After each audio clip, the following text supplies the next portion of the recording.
Somerset, June 1818. The small chapel at Bramwell House stood silent in the fading afternoon light, its walls bearing witness to a transaction that society would whisper about for months to come. Miss Penelope Ashton, barely 19 years old, stood before the altar in a borrowed gown of ivory silk, her hands trembling as she clutched a simple bouquet of white roses. She was being sold, though the polite word society used was married, to a man she had met only once before, a man whose physicians had given him mere months to live. Across from her stood Lord Sebastian Carlyle, Earl of Meridon, and the sight of him sent a wave of pity through Penelope's chest, despite her own desperate circumstances. At 34, he should have been in the prime of his life, yet he leaned heavily upon an ebony walking stick, his considerable frame swaying slightly with the effort of remaining upright. 22 stone, the servants had whispered when he arrived, though how a dying man could carry such weight remained one of many mysteries surrounding the Earl. His face, pale and drawn with evident exhaustion, still held traces of the handsome man he must have been before illness struck 2 years prior. But it was his eyes that caught Penelope's attention, gray as winter skies, yet possessing a sharp intelligence that seemed at odds with the lethargy affecting his body. The vicar's words flowed over them like water over stone, familiar and meaningless, binding two strangers together in holy matrimony, while Lady Constance Bramwell, Penelope's aunt and tormentor, watched from the front pew with barely concealed satisfaction. Within 3 hours, Penelope would become a wife. Within 6 months, if the physicians were correct, she would become a very wealthy widow. And Lady Constance, who had orchestrated this entire arrangement, would finally have access to the fortune she had coveted since Penelope's father died, leaving behind gambling debts of £35,000 and 3 children with nowhere else to turn. If stories of love found in the most unexpected circumstances move your heart, subscribe now and join us on this journey. You will not want to miss what happens next. The ceremony concluded with mechanical efficiency. Sebastian's hand, when he slipped the gold ring onto Penelope's finger, trembled visibly, though whether from illness or emotion she could not determine. His skin felt cold even through her gloves, and she noticed how carefully he moved, as though his own body had become a burden he could barely carry. When the vicar pronounced them man and wife, Sebastian did not attempt to kiss her, merely offered a slight bow that cost him evident effort before turning to sign the marriage register with painstaking care.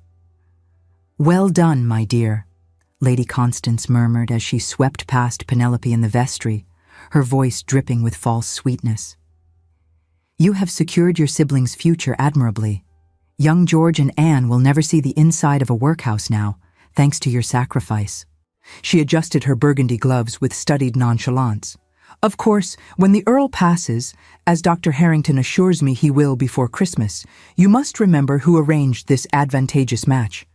I shall expect my compensation for services rendered." Penelope said nothing, having learned long ago that silence was the only weapon she possessed against her aunt's casual cruelty. Instead, she watched as Sebastian spoke quietly with his solicitor, Mr. Daventry, a gray-haired gentleman who kept shooting concerned glances at his employer. Even that brief conversation seemed to exhaust the Earl, and Penelope saw him grip the edge of the table for support when he thought no one was watching. "My lady," a soft voice spoke at Penelope's elbow, and she turned to find a woman of perhaps 50 years, dressed in sober gray silk with a white lace cap covering her silver hair. "I am Mrs. Dalworth, housekeeper at Meriden Hall. His lordship has asked me to attend to your comfort during the journey to Kent. The carriage is prepared whenever you are ready." "Thank you," Penelope managed, her voice barely above a whisper. The reality of what she had done, of what she had agreed to, was beginning to settle over her like a shroud. She was married, she was a countess, and her husband, by all accounts, was dying of an illness that 19 different physicians had failed to diagnose or treat.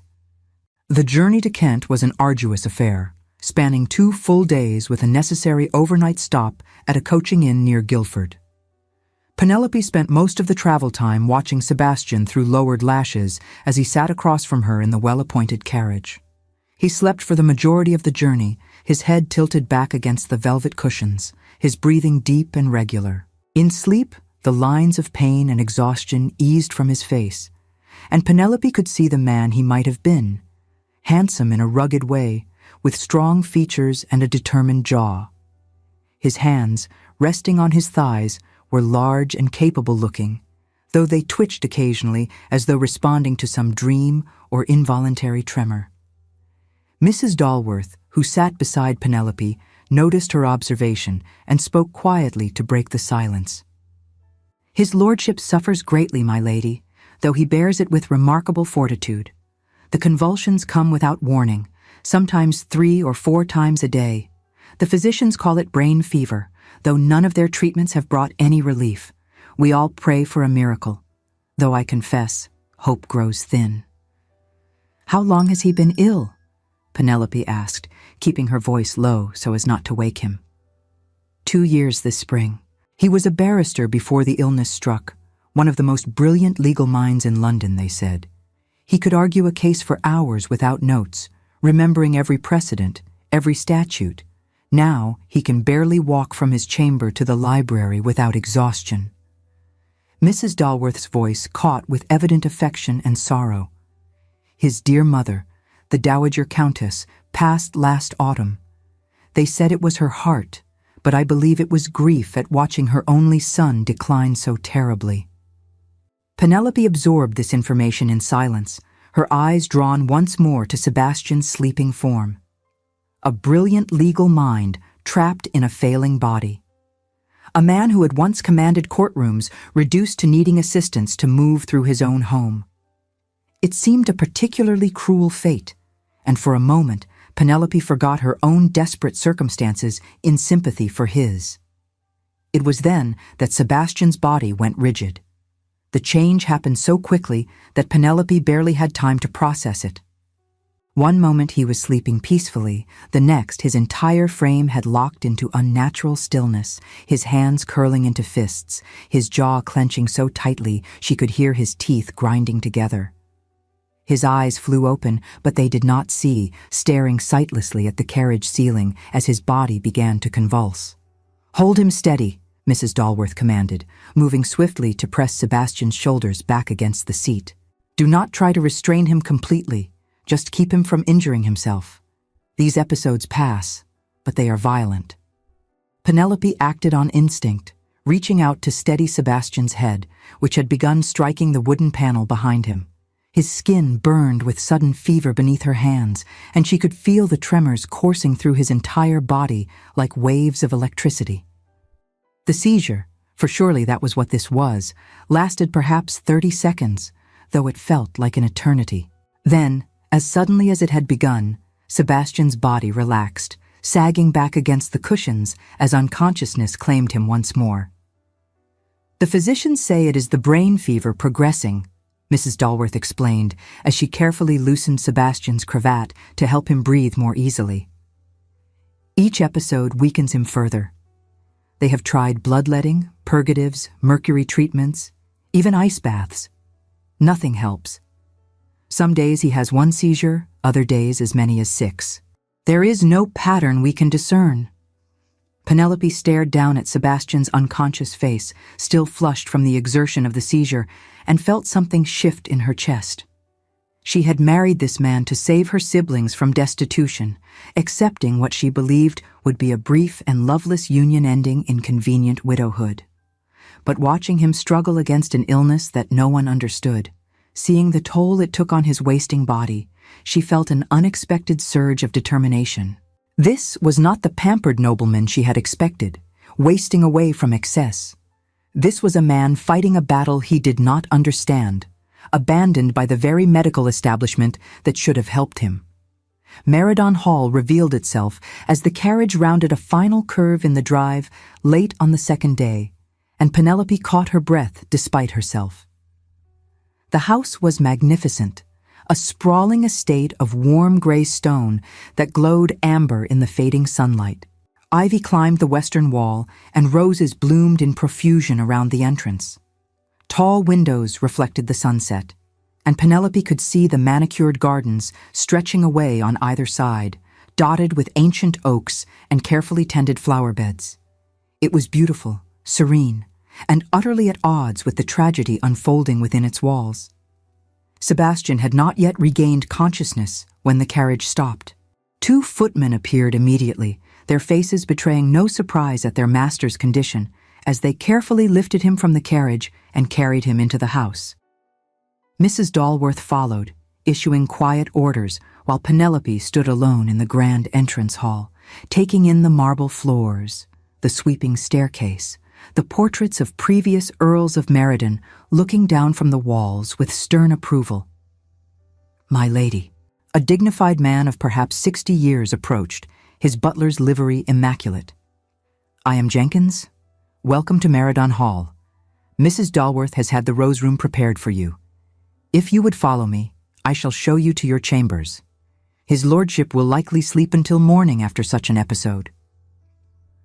Penelope followed Jenkins up the grand staircase, down a corridor lined with more portraits, and into a suite of rooms that took her breath away. The rose room was aptly named, decorated in shades of pink and cream, with an enormous 4-poster bed, a writing desk, a sitting area before the fireplace, and windows that overlooked the gardens. It was more beautiful than any room Penelope had ever occupied in her entire life. Your trunks will be brought up shortly, Jenkins said. Mary, our head housemaid, will attend you.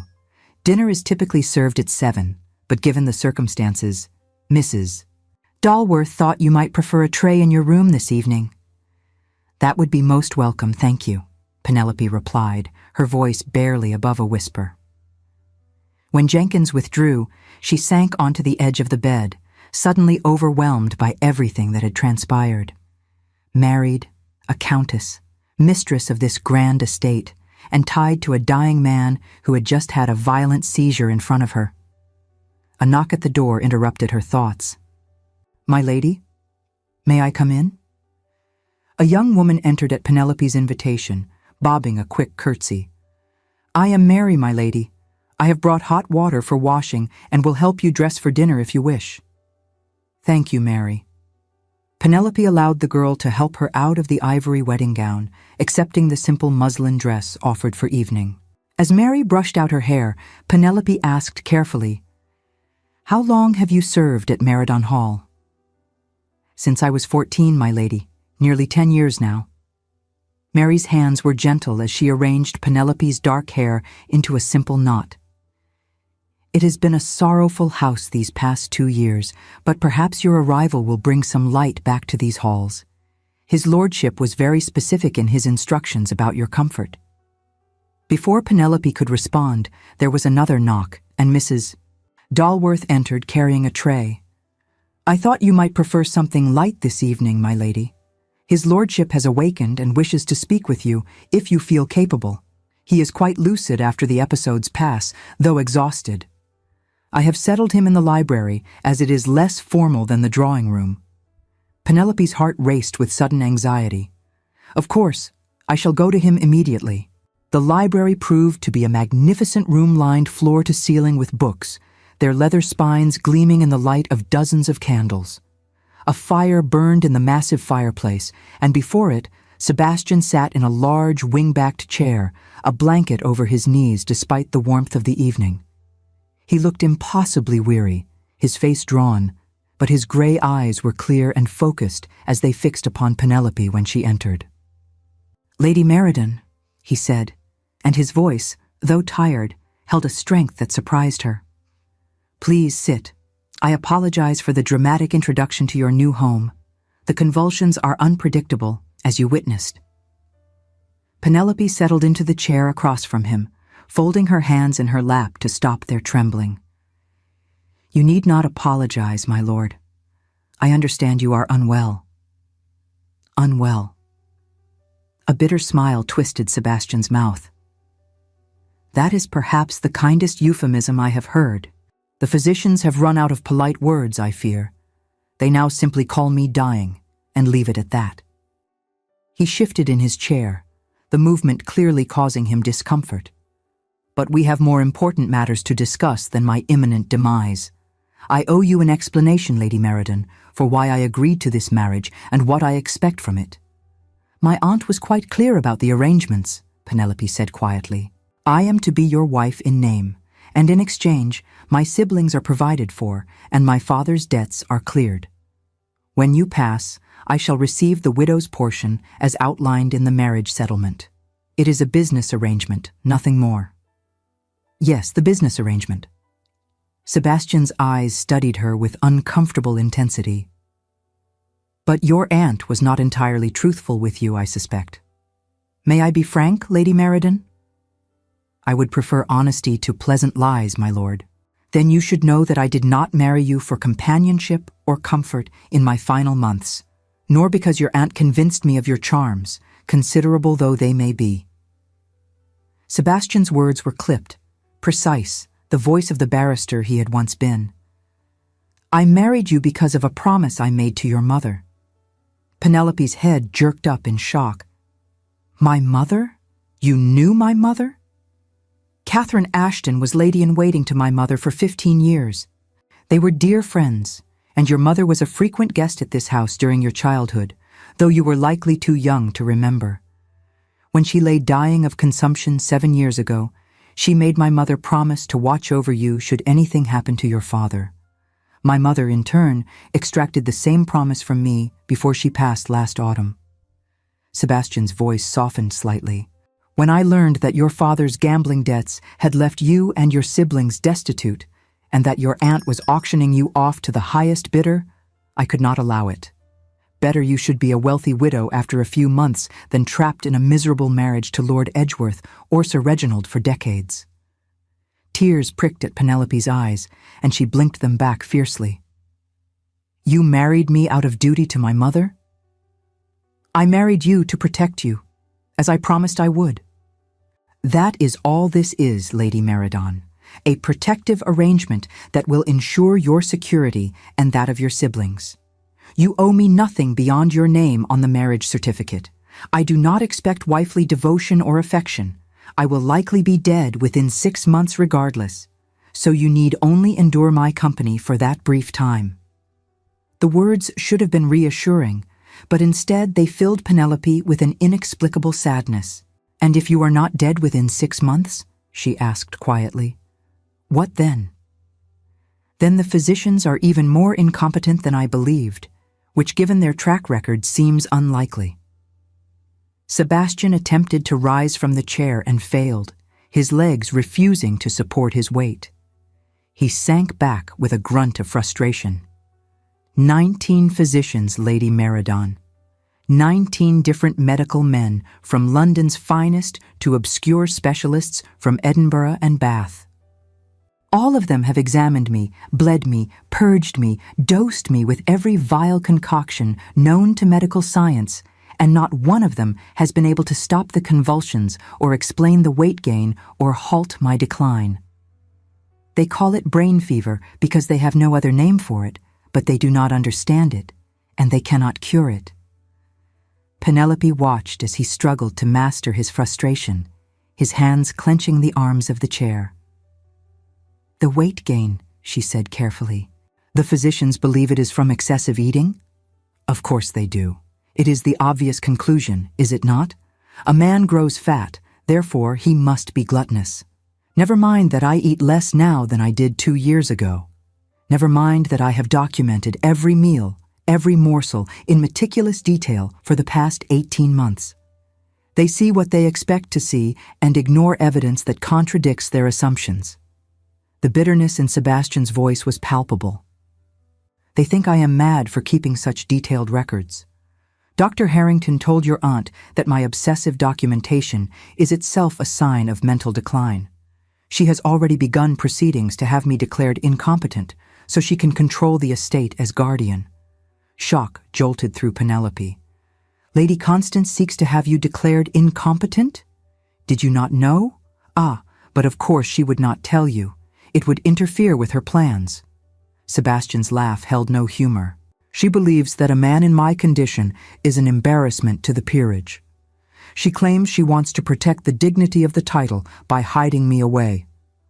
Once I am declared unfit to manage my own affairs, she can have me committed to an asylum or confined here under her supervision. She frames it as a mercy, a way to spare society the sight of a crumbling Earl. As my widow, you would inherit the property, yes, but as a young woman with no male relatives to protect you, you would be easy prey for her manipulation. She would control everything through you. The pieces fell into place with horrible clarity. Lady Constance had not arranged this marriage out of kindness or even simple greed. She had orchestrated a much more complex scheme, using the excuse of propriety and dignity to seize the Meridon fortune regardless of when or how Sebastian died. Penelope felt ill. "Why did you not tell me this before the wedding?" she asked. "Would you have believed me? Or would you have thought it the paranoid ramblings of a dying madman?" Sebastian met her eyes steadily. "I am not mad, Lady Meridon. I am ill with something the physicians do not understand, but my mind remains clear. Everything I have told you is documented, and Mr. Daventry will confirm it. I married you to protect you from your aunt's schemes and to fulfill my promise to your mother. That is the truth of our arrangement." Penelope sat in silence for a long moment, processing everything she had heard. Finally, she spoke. "Then we must protect each other, my lord. If Lady Constance threatens both of us, surely we are stronger together than apart." Something shifted in Sebastian's expression, a flicker of surprise and perhaps respect. "You are braver than I anticipated, Lady Meridon. I am desperate, my lord, which is not the same thing. But I am also stubborn, and I have spent the past 3 years enduring my aunt's cruelty. I will not let her win." Penelope leaned forward, her voice gaining strength. "Tell me about these journals you keep, the documentation the physicians dismiss. I should like to see them if you permit." Sebastian studied her for a long moment, then nodded slowly. "They are in my study, which connects to my bedchamber. I shall have them brought to you tomorrow. But I warn you, they make for grim reading. 2 years of progressive decline, meticulously recorded, with no answers and no hope." "Perhaps," Penelope said quietly, "fresh eyes will see something the physicians missed." Thus began the strangest partnership Penelope had ever imagined. The following morning, after Sebastian had endured another violent convulsion that left him unconscious until nearly noon, Penelope received 3 leather-bound journals delivered to the library by Mrs. Dalworth. The housekeeper's expression was curious, but not disapproving as she set them on the reading table. "His lordship said you were to have access to anything you required, my lady. If you need additional records, the household accounts are kept in the estate office, and his medical bills are filed separately in the study." Mrs. Dalworth hesitated, then added softly, "It does my heart good to see someone taking an interest in his lordship's condition, besides to pronounce him dying. He has suffered alone for too long." Penelope opened the first journal with trembling hands. Before her father's death, she had spent 3 years managing the household at her aunt's estate. While Lady Constance was busy with society, Penelope had been the one balancing the books, tracking every bushel of flour in the storehouse and every penny in the ledgers. Her mind had been trained by necessity to spot discrepancies in numbers that others ignored, to find the single error in a column of figures that explained a loss. Now, she applied that same rigorous scrutiny to Sebastian's life. The entries were clinical, almost scientific in their detachment. June 12, 1816. 7 o'clock morning. Seizure lasting approximately 40 seconds, preceded by sensation of heat and dizziness. No memory of episode itself. Exhaustion following. Weight upon rising, 21 stone, 6 pounds. Food consumed previous day, documented separately. No obvious correlation to timing of seizure. The entries continued in similar fashion, page after page of careful observation. Weight fluctuations were tracked daily, sometimes showing increases, despite documented decreases in food consumption. Seizures were described in clinical detail, their frequency, duration, and any factors that might have triggered them. Sebastian had noted everything from the weather to his emotional state to the specific foods consumed at each meal. It was this last detail that caught Penelope's attention as she worked her way through the second journal, which covered the 18 months from autumn 1816 to spring 1818. Sebastian had maintained a separate column for meals, listing not just quantities, but specific ingredients. And as Penelope traced her finger down the pages, comparing meal entries to seizure timings, a pattern began to emerge that made her heart race with sudden excitement. It was the same sensation she used to get when she found a missing entry in her aunt's ledger, the sudden clarity of cause and effect. Every single seizure documented in the second journal had occurred within 2 to 4 hours of consuming bread, pastries, or any grain-based food. Penelope flipped back through the pages, checking and rechecking. The pattern held. On days when Sebastian ate only meat, vegetables, and fruits, no seizures were recorded. On days when he consumed even small amounts of bread or grain products, seizures invariably followed. How had no one noticed this? How had 19 physicians examined these records and missed such an obvious correlation? But even as the question formed, Penelope knew the answer. They had not been looking for it. They had already decided Sebastian's illness was brain fever, an incurable deterioration of mental faculties, and they had interpreted all evidence through that lens. They had dismissed his meticulous records as obsessive behavior, a symptom rather than a tool. "My lady?" Mary appeared in the doorway, startling Penelope from her reading. "His lordship has awakened and wishes to know if you will take luncheon with him in the conservatory. He says the sunlight sometimes eases his headaches." "Yes, of course." Penelope closed the journal carefully, her mind racing. "Mary, may I ask you something? Who plans his lordship's meals?" "Cook prepares whatever doctor." "Harrington recommends, my lady. Mostly broths and light fare, as the doctor says rich foods tax his lordship's system. Though truth be told, his lordship barely eats half of what is sent up." "And bread? Does his lordship eat bread regularly?" Mary looked puzzled by the question, but answered readily enough. "Oh yes, my lady. Dr. Harrington insists on it. He says bread is wholesome and easily digested, essential for maintaining strength. His lordship has toast with every breakfast and usually bread with his luncheon as well." Penelope's hands clenched in her lap. "I see. Thank you, Mary." The conservatory proved to be a beautiful glass structure attached to the south wing of the house, filled with exotic plants and warm with trapped sunlight. Sebastian sat at a small wrought iron table, looking marginally more alert than he had the previous evening. A simple luncheon had been laid out, cold meats and cheeses, fruit, and yes, a basket of fresh bread. "Good afternoon, Lady Meriden," Sebastian greeted her as she entered. "I hope you were not too disturbed by this morning's episode. Mrs. Dalworth said it was a particularly violent one." "I heard the commotion, but did not intrude." Penelope settled into the chair across from him, eyeing the bread basket with new suspicion. "I have been reading your journals, as you gave me leave to do." "Ah. Grim reading, as I warned." "Scientific reading," Penelope corrected. "Remarkably thorough and methodical. Tell me, my lord, have any of the physicians who examined these records attempted to correlate your seizures with specific foods consumed?" Sebastian's hand paused halfway to his teacup. "Not to my knowledge. Why do you ask?" "Because I have spent the past 3 hours comparing your meal records to your seizure timings, and I have found a pattern that appears consistent across 18 months of entries." Penelope leaned forward, her voice intense.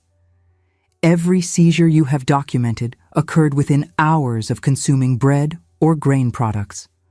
On days when you ate no grains, you had no seizures."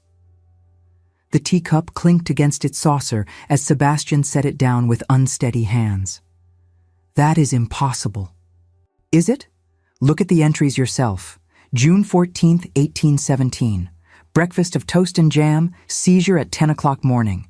June 15th, no grains consumed, no seizure. June 16th, bread with luncheon, seizure at 3 o'clock afternoon. The pattern repeats throughout the journal. Sebastian stared at her as though she had sprouted a second head. You are suggesting that bread, common bread that millions of people consume daily without ill effect, is causing my convulsions. I am suggesting that something in grain products triggers your seizures. Yes, I know it sounds absurd, but the correlation is undeniable. And there is more. Your weight gain occurred primarily during periods when you consumed more grains in an attempt to regain strength. When your appetite failed and you ate less bread naturally, your weight stabilized or even decreased, despite consuming fewer overall calories.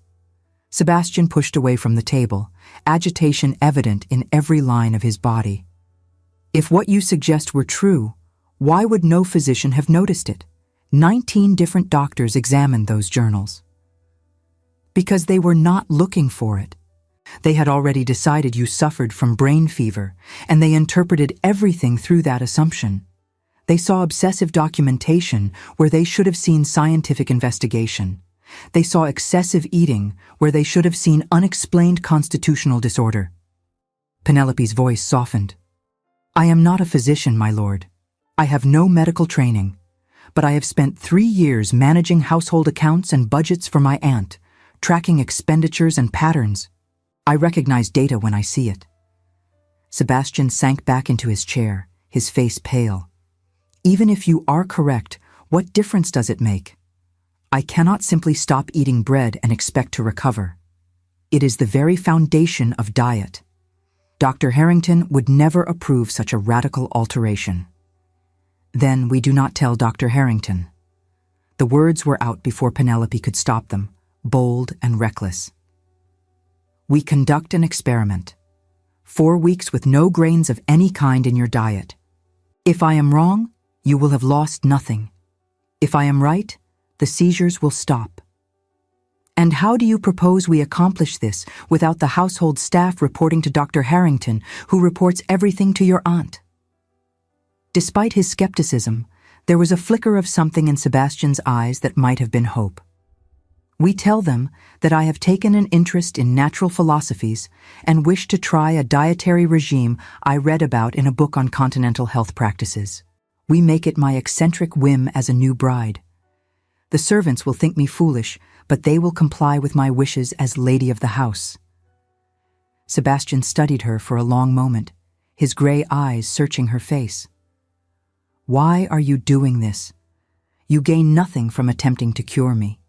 Indeed, your financial situation would be far more secure if I died on schedule, because you married me to protect me from my aunt's schemes, and I will not repay that kindness by standing idle while you suffer from something that might be preventable. Penelope met his gaze steadily. And because, if Lady Constance succeeds in having you declared incompetent, we both lose everything. Our only defense is proving that your mind is sound and your body can recover.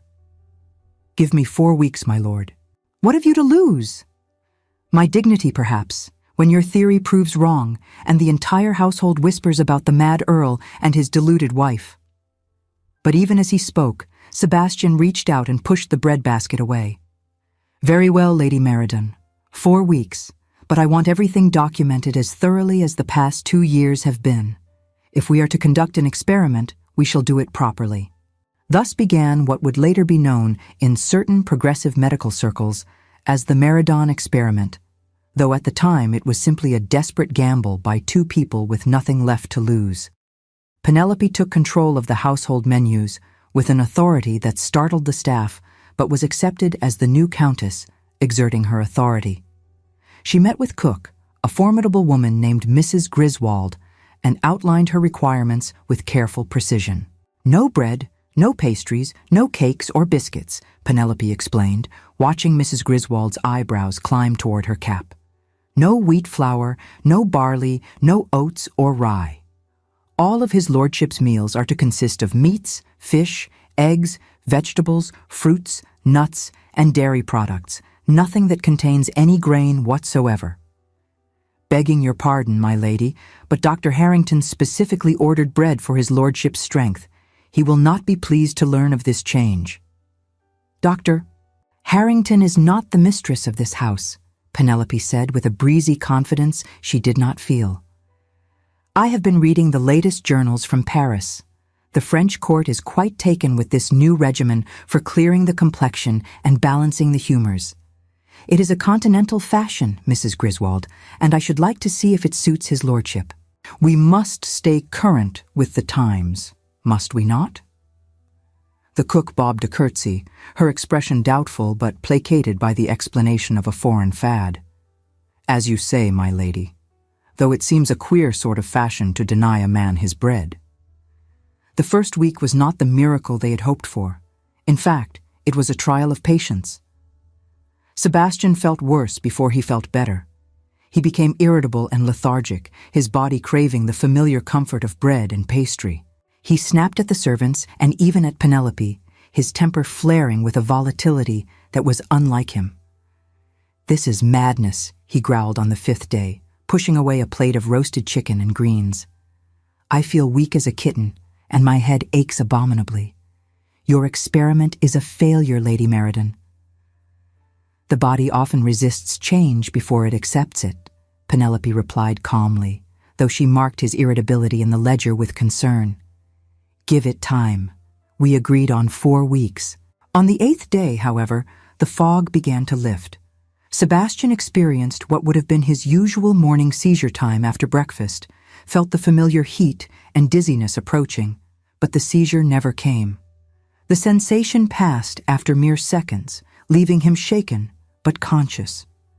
It could be coincidence, he told Penelope over luncheon that day, but his voice held a tremor that might have been cautious hope. One avoided seizure proves nothing.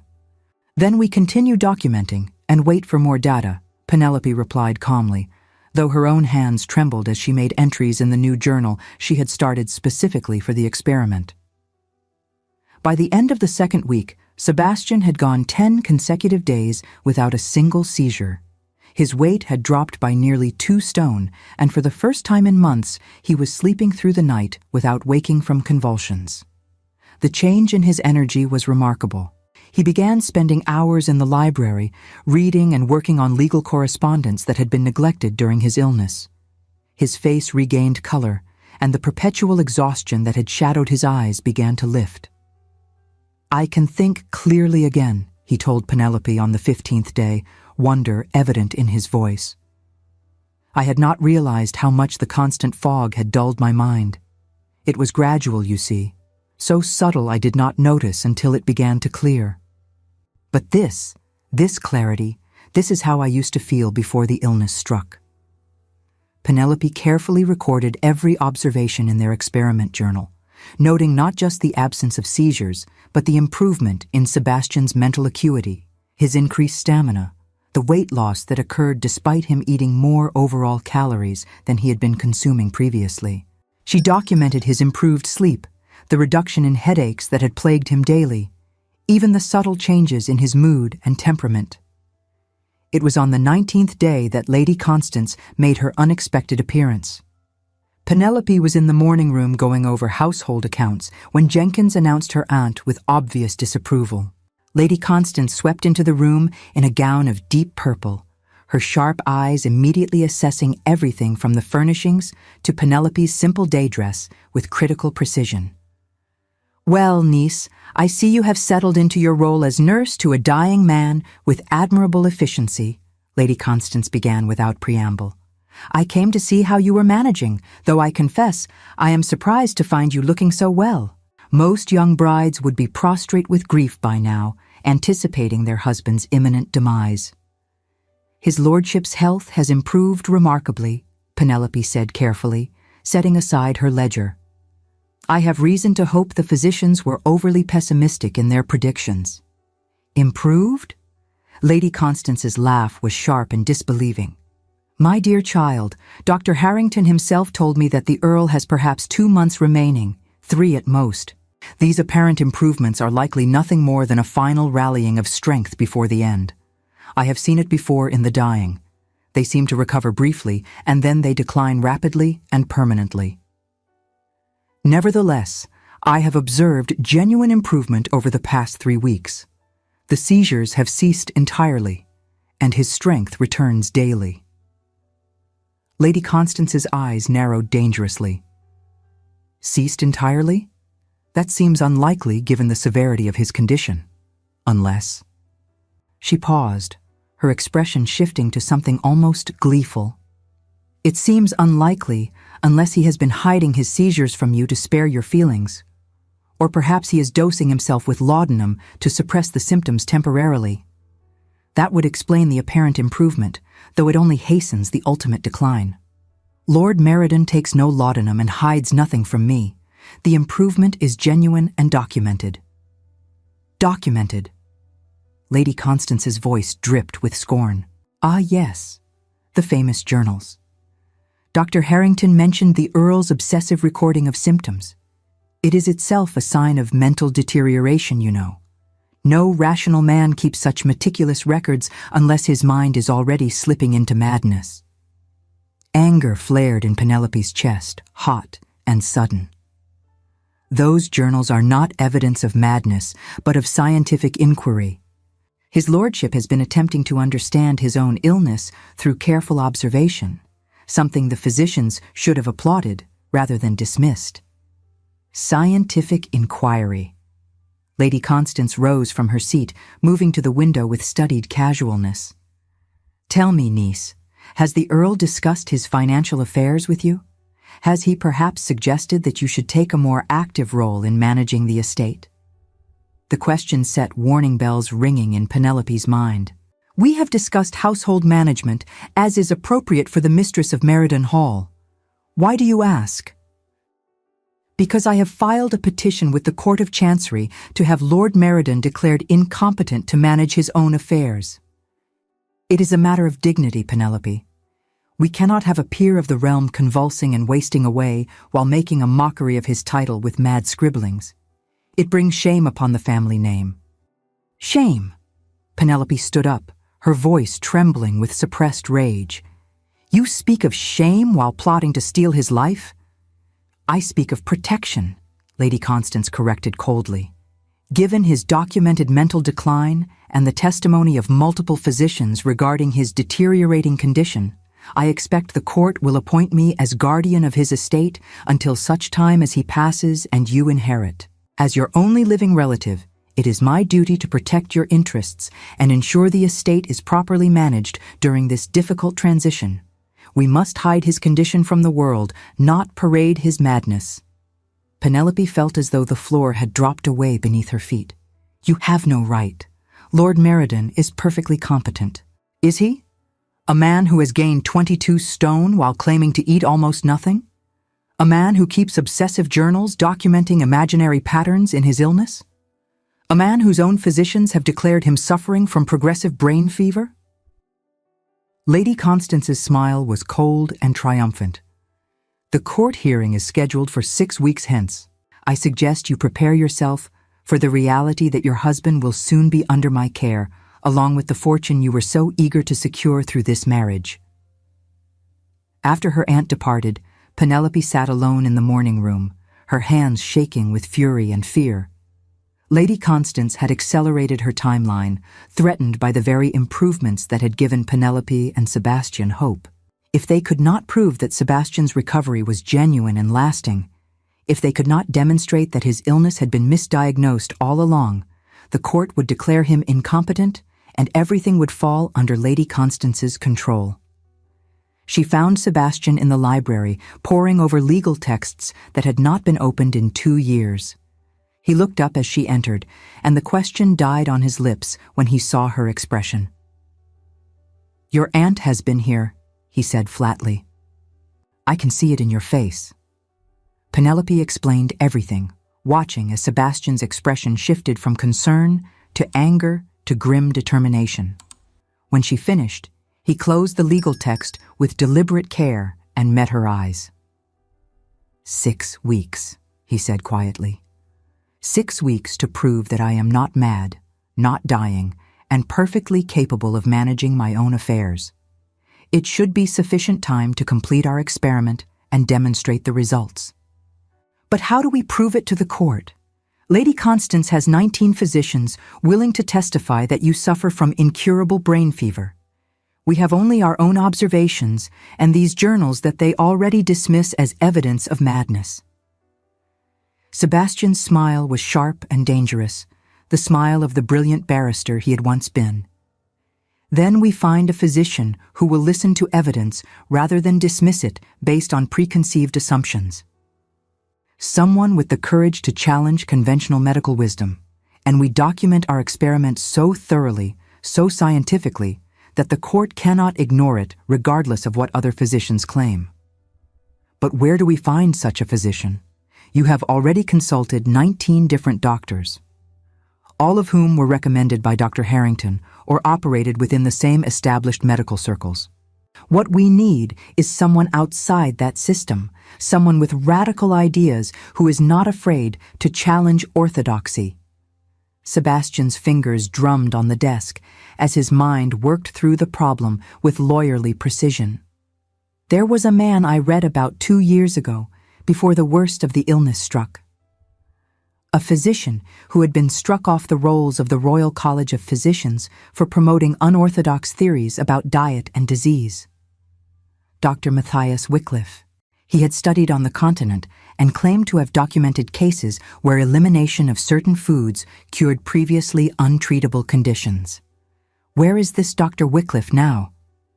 I have no idea, but I have resources and contacts throughout London still. If he can be found, I will find him. It took nearly a week of correspondence and inquiries, during which Sebastian's improvement continued at a pace that even Penelope found remarkable. By the 25th day of their experiment, he had lost a total of 4 stone and was walking the grounds of Meridon Hall for an hour each morning without fatigue. The mental fog that had plagued him for 2 years had lifted entirely, and his legal mind was as sharp as it had ever been. When seizure time approached, he experienced only the briefest warning sensation before it passed harmlessly, as though his body was remembering the old pattern but could no longer execute it. Finally, a response arrived. Dr. Matthias Wycliffe was practicing in a small clinic in Southwark, treating patients too poor to afford the fashionable physicians of Harley Street. He agreed to travel to Kent to evaluate Lord Meridon, though his letter warned that he held no truck with aristocratic nonsense and would offer his honest medical opinion regardless of whether it pleased his prospective patient. Dr. Wycliffe arrived on a rainy afternoon in late July, a tall, spare man of perhaps 50 years with iron-gray hair and penetrating blue eyes that missed nothing. He spent 4 hours with Sebastian, examining him thoroughly, reviewing both the original journals and the new experiment documentation that Penelope had maintained with meticulous care. When he finally emerged from the examination, his expression was grave but thoughtful. "Lord Meridon," he said without preamble, "you do not suffer from brain fever, nor is your mind deteriorating in any fashion.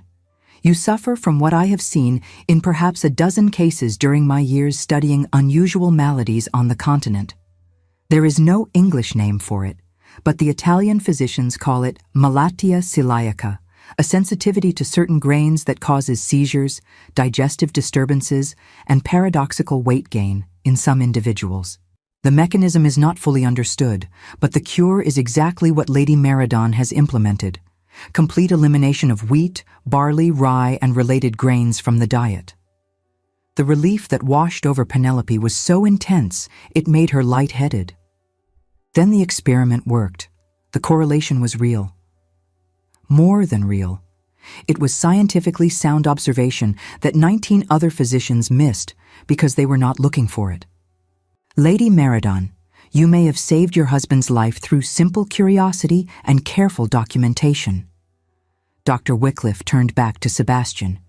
The improvements you have experienced over the past month will continue, provided you maintain strict adherence to the grain-free diet. Your weight will stabilize at a healthy level, the seizures will not return, and your mental faculties, which have always been sound, will remain so. You are not dying, my lord. You are recovering from a chronic condition that was killing you slowly because no one recognized it for what it was. Sebastian's voice was rough with emotion. "Can you testify to this in court?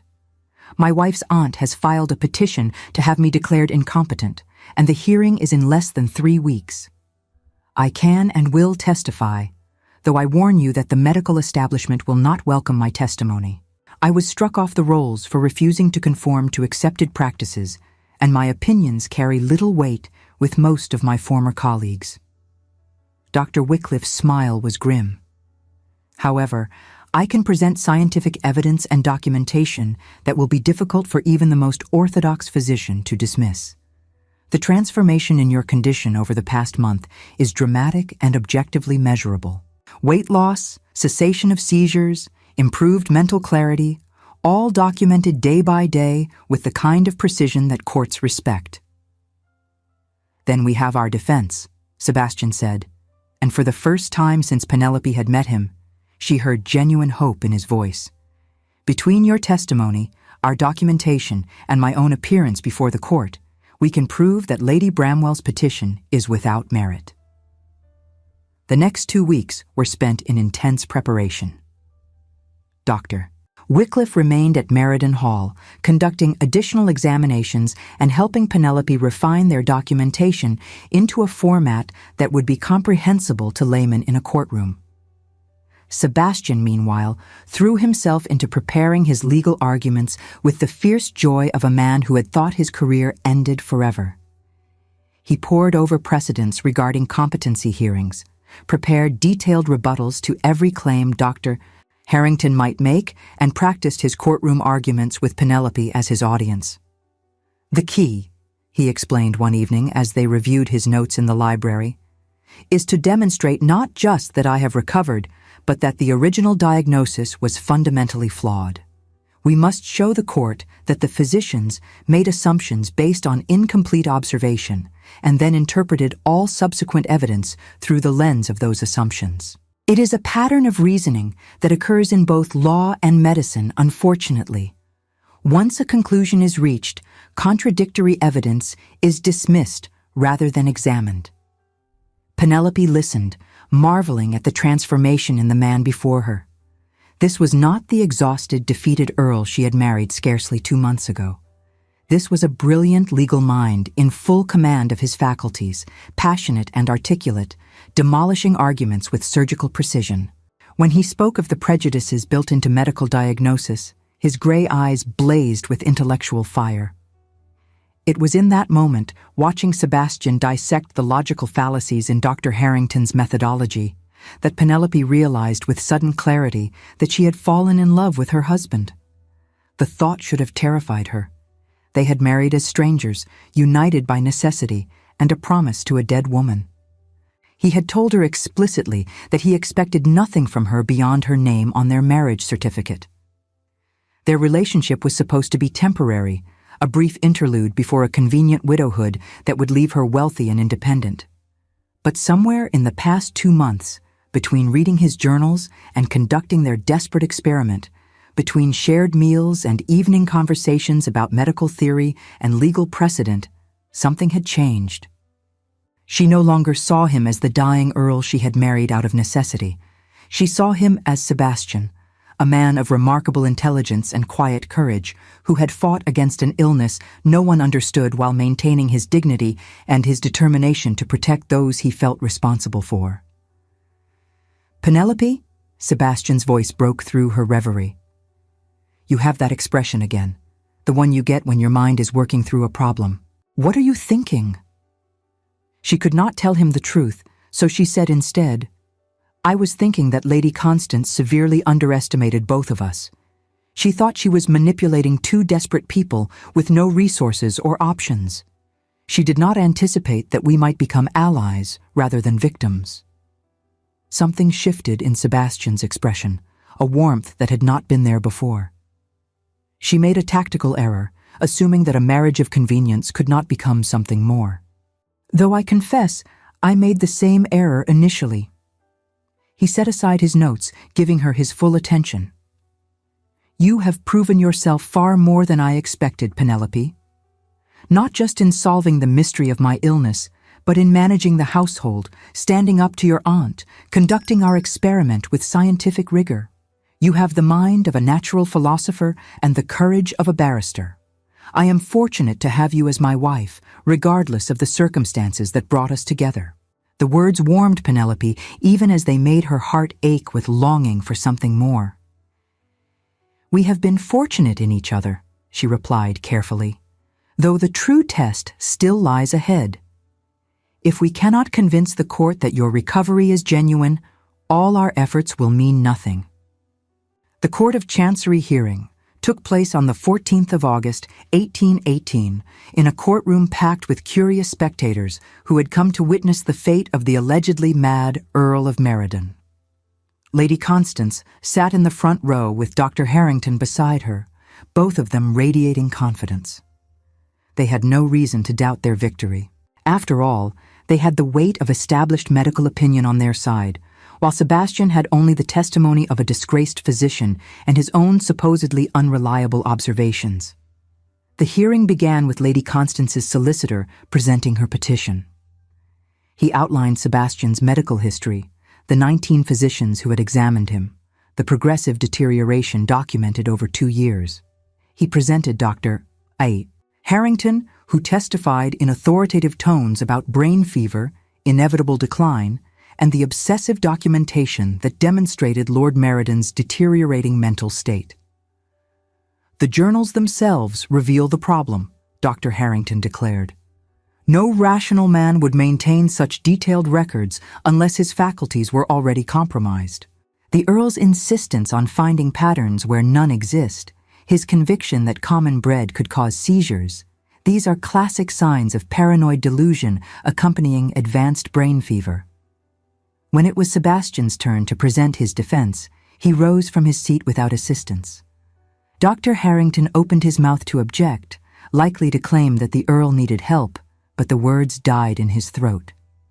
Sebastian walked to the front of the courtroom with steady, confident strides. The courtroom went silent.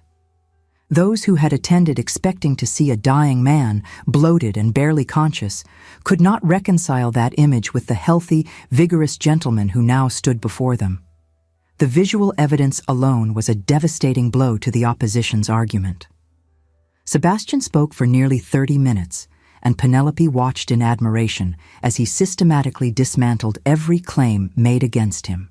He explained the concept of scientific observation, the difference between obsessive behavior and methodical investigation.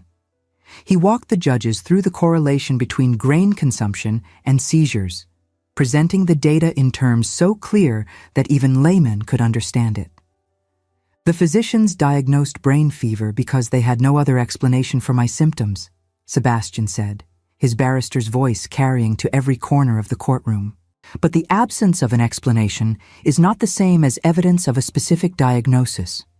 When confronted with data that contradicted their assumptions, they dismissed the data rather than reconsidering their conclusions. This is not medicine. This is dogma. He presented the experiment documentation, showing the dramatic improvements that had occurred when grains were eliminated from his diet. Weight loss, cessation of seizures, return of mental clarity, all objectively measurable and thoroughly documented. Then he called Dr. Wycliffe to testify. The disgraced physician's testimony was devastating in its scientific precision.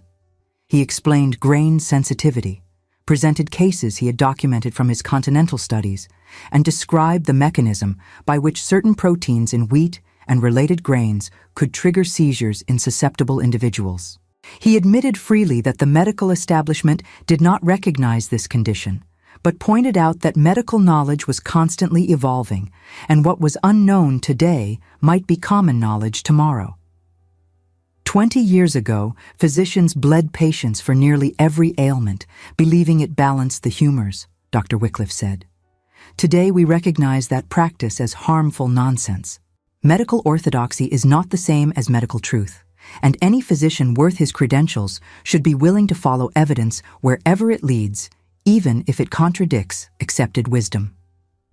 Finally, Sebastian himself testified about his transformation over the past 2 months. He answered questions from the judges with clarity and precision, demonstrating the keen legal mind that had made him one of London's most respected barristers before illness struck. There was no confusion in his responses, no paranoia, no evidence whatsoever of mental deterioration. Lady Constance's solicitor attempted to argue that the improvement was temporary, a final rally before inevitable decline. But when pressed to explain how such a rally could account for 4 stone of weight loss and complete cessation of seizures maintained over 8 weeks, he had no answer that did not sound desperate. The judges deliberated for less than an hour before returning with their decision. The senior judge's voice was grave as he addressed the courtroom. "We find no evidence whatsoever that Lord Meriden is incompetent to manage his own affairs. On the contrary, his lordship has demonstrated both scientific acumen in investigating his own illness and sound judgment in seeking treatment when conventional medicine failed him. The petition filed by Lady Bramwell is denied with costs."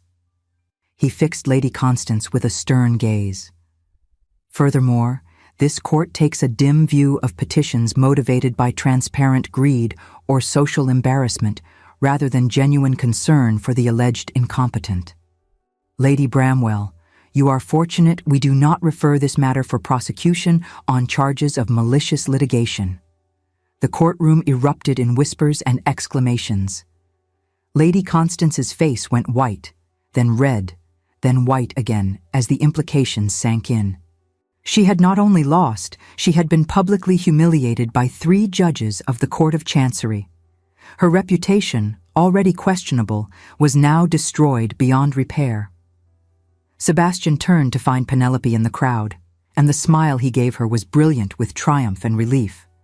She smiled back, tears stinging her eyes, and for a moment the crowded courtroom faded away until there were only the 2 of them, partners who had fought together and won.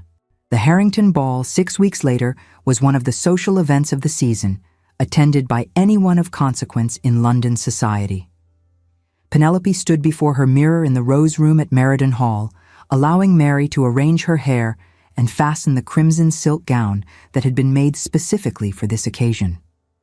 The dress was magnificent, cut in the latest fashion with delicate embroidery along the hem and neckline, the deep red complementing her dark hair and making her skin glow. "You look beautiful, my lady," Mary said softly. "His lordship will be struck speechless when he sees you." Penelope barely heard her, too focused on calming her racing heart. This would be Sebastian's first major social appearance since his recovery, the moment when London society would see for themselves that the dying Earl of Meriden had been restored to health. It was also the event where their marriage would be scrutinized by hundreds of curious eyes, all wondering what had truly transpired during those dramatic months at Meriden Hall. Sebastian was waiting in the entrance hall when Penelope descended the stairs, and the look on his face when he saw her made her breath catch. He had regained his health completely in the 3 months since the court hearing, his weight now at a normal level for his height and build, his face no longer drawn with exhaustion. In his formal evening attire, he looked every inch the aristocrat he was, handsome and confident, bearing no trace of the illness that had nearly killed him. "You are exquisite," he said quietly as she reached the bottom of the stairs. "I fear every man in the ballroom will envy me tonight."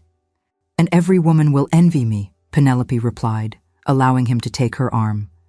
"You look remarkably well, my lord. No one would believe you were at death's door mere months ago." "Thanks to my brilliant wife, who refused to accept the inevitable." Sebastian's voice dropped to a whisper as they walked to the waiting carriage. "Penelope, there is something I must tell you before we arrive at the ball. Something I have been trying to find the courage to say for weeks now." Penelope's heart lurched with sudden anxiety. "What is it?" "This marriage began as a protective arrangement, a convenience meant to shield you from your aunt's schemes and allow me to die with the satisfaction of having kept a promise to your mother. But these past months have changed everything. You are no longer the desperate girl I married out of duty. You are my partner, my equal, the woman who saved my life when medicine failed, and I find myself hoping that what began as convenience might become something more. They had reached the carriage, and Sebastian handed her inside before settling beside her. The evening light filtering through the windows cast his face in sharp relief as he continued. "I am asking if you might consider making our marriage a true one, not out of obligation or gratitude, but because I have come to care for you deeply, to respect and admire you, and dare I hope, to love you." He took her hand, his grip warm and steady. "I know I have no right to ask this of you. You married a dying man expecting to be free within months, but I am not dying anymore, and I find I very much wish to live the rest of my life with you as my true wife, if you will have me." Tears spilled down Penelope's cheeks unchecked as she looked into Sebastian's gray eyes and saw everything she had been afraid to hope for reflected there. "I would have you gladly," she whispered. "I think I began falling in love with you the moment I read your journals and saw the brilliant mind trapped by illness. And I know I loved you completely the day you argued your case before the court, defending not just yourself, but the scientific method itself against medical dogma."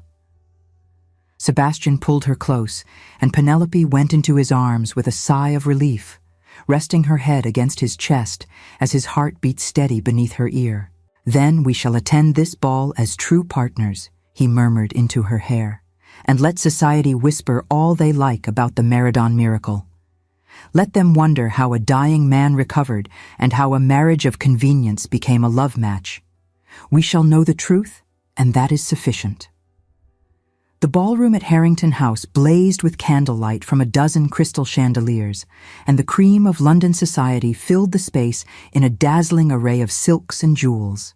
A shocked silence fell over the room when the butler announced Lord and Lady Meridon, followed immediately by a buzz of excited whispers that rolled through the crowd like a wave. Sebastian and Penelope made their entrance with heads held high, moving through the parted crowd like royalty. Sebastian's transformation was remarkable enough to draw gasps from those who had last seen him barely able to stand. His confident stride, his healthy appearance, his obvious vitality all defied everything society had believed about the dying Earl. But it was the way he looked at his wife that really set tongues wagging. The tenderness in his gaze, the protective way his hand rested at her waist, the pride evident in his expression as he introduced her to various acquaintances, all proclaimed louder than words that this was no marriage of convenience, but a genuine love match.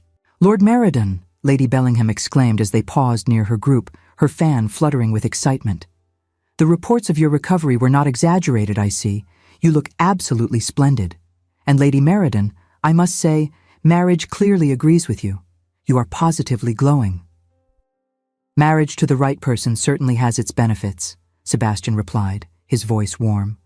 "I am fortunate beyond measure in my choice of wife."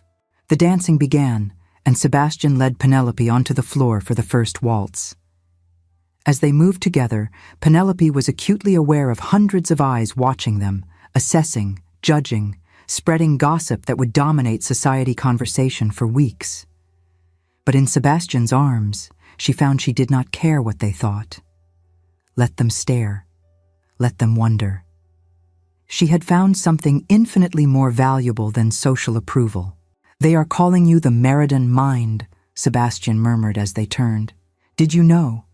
The Countess who solved a medical mystery that baffled 19 physicians. The woman who proved that careful observation trumps medical orthodoxy." "And they call our story the Meridon miracle," Penelope replied. "Though I think the real miracle is not your recovery, but how we found each other through such impossible circumstances." It was during the third waltz, as the evening reached its peak of gaiety, that Penelope noticed a figure standing in the shadows near the terrace doors. Lady Constance, dressed in severe black, watching the festivities with a face twisted by rage and bitter envy. Her social standing had never recovered from the court's public rebuke. She had been forced to retreat to Bath, living on reduced circumstances, avoided by the very society she had once navigated with such calculating skill. Penelope met her aunt's eyes across the crowded ballroom. There was no fear left in Penelope now, only pity.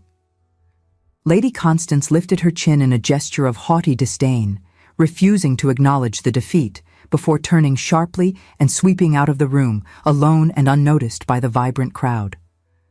Sebastian noticed the direction of Penelope's gaze and drew her slightly closer. "She cannot hurt us anymore," he said quietly.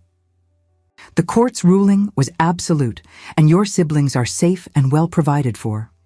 George is thriving at Eton, and Anne's education is assured. Lady Bramwell has no power over any of us now." "I know. I just find it sad that she cannot see how completely she destroyed herself. If she had shown even a fraction of kindness, she might have shared in our happiness instead of watching it from the shadows." The final dance of the evening found Sebastian making a public toast that silenced the entire ballroom. He raised his glass high, his voice carrying to every corner. "To my remarkable wife," he declared, "the Countess who refused to accept the inevitable, who challenged medical authority with nothing but keen observation and stubborn determination, who saved my life when 19 physicians had given up hope. Lady Meriden, you are the finest partner any man could hope for, and I am honored to spend the rest of my days proving myself worthy of you." The ballroom erupted in applause, genuine and enthusiastic, as Penelope blushed crimson and Sebastian kissed her hand with courtly grace. The whispers that followed were not malicious, but admiring. The Meridons had become a story of hope and transformation, proof that love could grow even in the most unpromising soil, and that intelligence and determination could overcome seemingly insurmountable obstacles. As they traveled home to Meriden Hall in the early hours of the morning, Penelope rested her head on Sebastian's shoulder and reflected on the strange journey that had brought them to this moment. 4 months ago, she had been a desperate girl being sold to a dying man. Now she was a countess, a partner to a brilliant legal mind, and most impossibly of all, a woman deeply in love with a husband who loved her in return. "What are you thinking?" Sebastian asked, pressing a kiss to her temple. "That life is stranger than any novel I have ever read. That scientific observation can change destinies. That the best partnerships are built on mutual respect and shared purpose." She tilted her head to look up at him. "And that I am profoundly grateful for every moment of our impossible journey together." "Then you will not be disappointed to learn that our journey is far from over." Sebastian's eyes gleamed with familiar intellectual excitement. "Dr. Wycliffe has written to me about establishing a research foundation to study unusual medical conditions that conventional physicians dismiss. He believes there may be dozens or even hundreds of cases similar to mine, people suffering from treatable conditions that are misdiagnosed because the medical establishment refuses to look beyond orthodox explanations." "A research foundation?" Penelope sat up straighter, her own mind already racing with possibilities. "Documenting cases, establishing registers for observation, challenging medical dogma with evidence?" "Exactly. And he suggested that you should be involved in the leadership, given your demonstrated skill at scientific investigation. Lady Meriden, how would you feel about becoming a patron of medical research?" The idea was so unexpected, so perfectly suited to everything Penelope had discovered about herself during these past months, that she laughed aloud with delight. "I would be honored, though I suspect the medical establishment will be even less pleased with us than they already are. Let them grumble. We have evidence and documentation on our side, along with the legal standing to fund and conduct research as we see fit.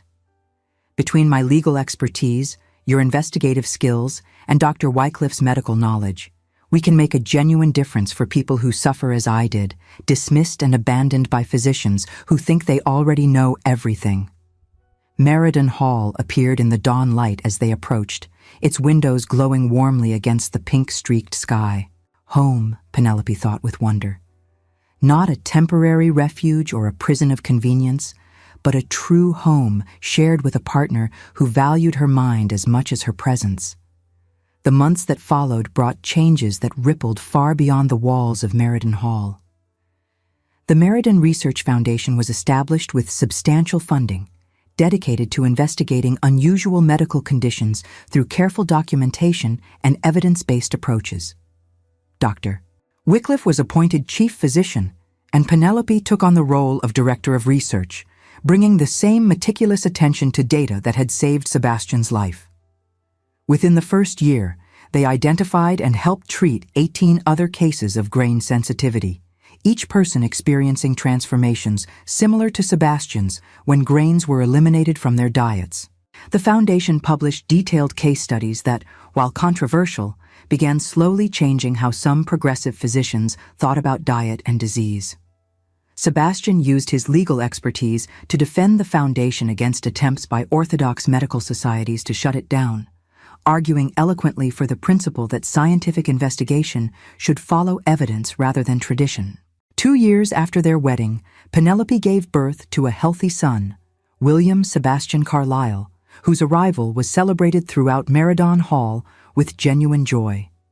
The pregnancy had been carefully managed under Dr. Wycliffe's supervision, with Penelope maintaining a grain-free diet that resulted in none of the complications often associated with childbirth in the era. "He has your eyes," Sebastian told Penelope as he cradled their son with surprising tenderness for such a large man. "And I suspect he will have your mind as well. Heaven help me when he grows old enough to argue."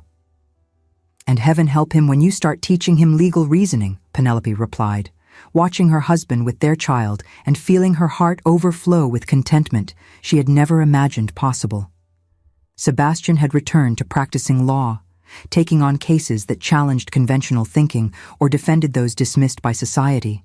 His reputation was greater than ever, enhanced by the story of his own recovery and his willingness to champion unpopular causes. He argued a landmark case before the House of Lords regarding patient rights and medical treatment, citing his own experience as evidence that patients should have legal standing to question and refuse treatment they believed harmful.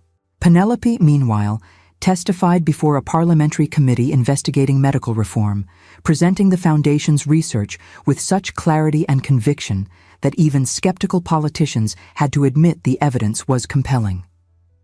The testimony made headlines, and Penelope found herself celebrated not just as the Countess of Merredon, but as a voice for scientific inquiry and patient advocacy. As for Lady Constance, she lived out her remaining years in Bath, increasingly isolated and bitter, watching from a distance as the niece and nephew-in-law she had tried to destroy built a life of purpose and happiness. When she died 3 years after the court hearing, her estate consisted of debts and recriminations, a stark contrast to the fortune she had schemed so hard to control. On their 4th wedding anniversary, Sebastian and Penelope stood together in the garden at Merredon Hall, watching William toddle through the roses under Mary's watchful supervision. The early evening sun cast everything in golden light, and Penelope leaned against her husband's side with deep contentment. "Do you ever think about how different our lives might have been if you had not noticed the pattern in my journals?" Sebastian asked, his arm wrapped securely around her waist. "If you had simply accepted the physician's pronouncements and resigned yourself to widowhood?" "I think about it sometimes," Penelope admitted. "But I believe we would have found each other somehow, even if circumstances had been different. Some partnerships are simply meant to be, written in the stars or fated by forces we do not understand." "That is remarkably unscientific of you, Lady Merredon." Sebastian's voice held gentle teasing. "Where is your evidence for fate and destiny?" Penelope turned in his arms to face him directly, her eyes bright with affection and mischief. "My evidence is us, my lord. 2 desperate people thrown together by necessity who discovered that protection can become partnership and partnership can become love. What are the odds of that occurring if not for some guiding force beyond simple chance?" "Astronomically small," Sebastian conceded, pressing a kiss to her forehead. "Though I suppose we could calculate the precise probability if we set our minds to it. We could document all the particulars, establish a baseline for statistical analysis. Or we could simply accept the miracle and be grateful for it," Penelope suggested, rising on her toes to kiss him properly.